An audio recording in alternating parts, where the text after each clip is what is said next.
five-star defensive tackle from Damascus, Maryland, 6'5", 290 pounds.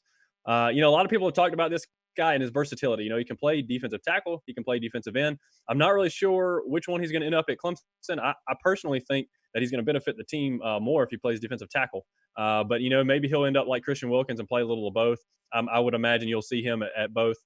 Um, I think he's, just the way that they have recruited five-star guys, on the defensive line. It's just crazy. And the way they're able to get these guys in the program consistently over and over again is why our defense has been so dominant over the last several years. And we're really looking to get back to that. This year, statistically, I think we took a step forward, but I think everybody kind of knew that we weren't quite as good as we have been there.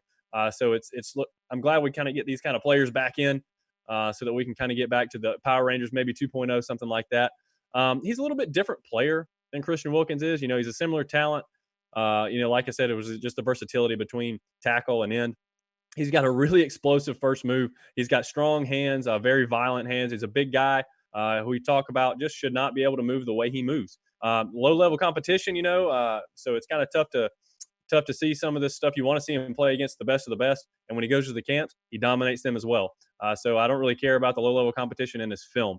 You know, I think he's going to be a dominant player regardless of whether he's defensive tackle, defensive end. I don't think it really matters. I think it's going to be up to what the coaches feel that will be best to help the team over the long haul and what he best projects to at the next level. The coaches like to take care of their players for sure, and seeing where he is going to end up best is going to be fun watching it for sure because I love seeing the way this kid plays. I get all smiley and kind of lose track of thought because I'm just so excited this guy's coming to Clemson. Yeah, he can do it all. He's a Sue Watt hybrid, I Yep. believe.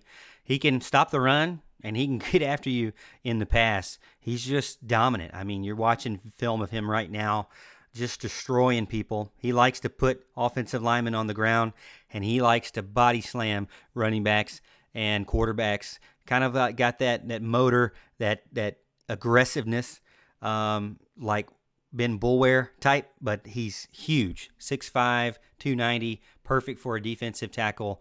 But, I mean, I wouldn't be surprised if he plays anywhere Clemson needs him, to be honest. And really, the more I was thinking about this, Al, with the other guys that we're going to talk about in this class and then in the 2021 class, I know we're going to have to wait for them. But in this class particular, if you look at what was on the field this year versus what we're seeing in film right now from these guys that are going to be true freshmen next year, I don't really believe that this class this season's going to look the same when it comes to defensive line. I think there's going to be a big shakeup, to be honest. I know we keep saying, oh, it's just going to be Bresee and everybody else is going to stay the same.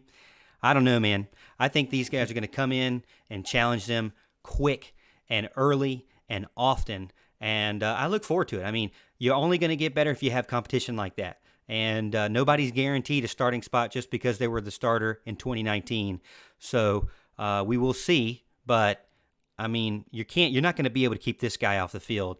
And there's a couple of other guys we're going to talk about too that you're definitely not going to be able to keep off the field either.